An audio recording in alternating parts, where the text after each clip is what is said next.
All. I am Professor Manavalam. Now we are going to see about the Gantt chart. Gantt chart, it is nothing but it is provide a graphical illustration of a schedule that helps to plan, coordinate, track the specific tasks involved in a project. Here the horizontal axis in the Gantt chart, it is representing the time scale either as a absolute time or relative time that is needed to complete each and every task in a given project. So the resolution, it is maybe depends upon the project. The definition of Gantt chart. Gantt chart means it is nothing but it is a series of horizontal lines that shows the amount of work done in a certain period of time in relation to the amount of time what we are planned to complete the particular project. So this is the example of Gantt chart. Here vertical and horizontal line are there. Here vertical line, it is indicating the task which we are going to do to complete the project. The horizontal line, it is representing the time needed to complete the project, and also inside that the different colors horizontal bars are there. So each color indicating the different team that is involving in completing the project. Next, they have given symbol of the end of each and every unit task. It's considered as a milestone. Next, move on to the what are the uses of Gantt chart. So it avoid completion, confusion, keep everyone in the same page, understand the task relationship, effectively allocate the resources, get a handle on the future. How it will avoiding the completion of confusion. So the Gantt chart were created to keep the users on track. It is providing the visual timeline for starting and finishing the specific task. So it is the visual overview. It is avoid the confusion to complete a particular project. Keep everyone on the same page. So it is one kind of visual framework.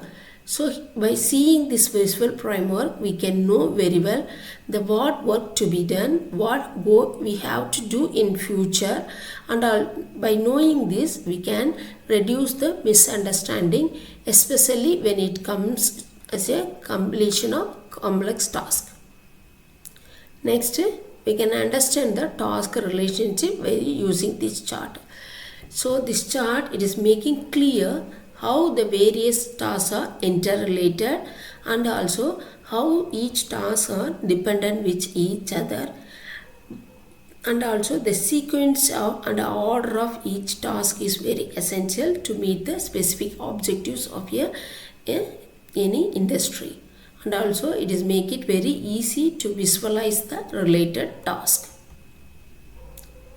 Next, the process. Identify the purpose, define the project timeline, break the project down into manageable pieces, create progress bars, define the critical path, and milestone markers. First, identify the purpose. So it is very much helpful to decide whether this is a project or a process, because diagramming a process might work better with a flow chart. Next, define the project timeline. So while preparing the Gantt chart, we have to define how much time we need to complete each and every task, and we have to mention when we are going to begin and when we are going to end the task. That should be clear enough. And we have to break the project down into manageable pieces. So completion of the complex task is very difficult. So instead of that, we have to divide the complex task into simplest one. So we can divide into many subtasks, and then it is very easy to complete. And continuously breaking down them until they reach the straightforward task. And also there should be a short enough duration. The time frames can be accurately estimated to complete each and every task. Creating the progress bars. So progress bar means it is nothing but it is simply a horizontal bar that should be in the line with the task name. It representing the time which is needed to complete the task, and it should begin beneath its start date and end beneath its end date. Defining the critical path. Critical path means it is nothing but it is a method of looking at all the activities at the Gantt chart. It is considering the time and dependent relationship between each task, and it is calculating the longest path that is they are using to complete the project. Adding the milestone marker. Here we are choosing the symbol to represent the milestone. So the major event that either have a large part in the process or must be completed before the progress can continue.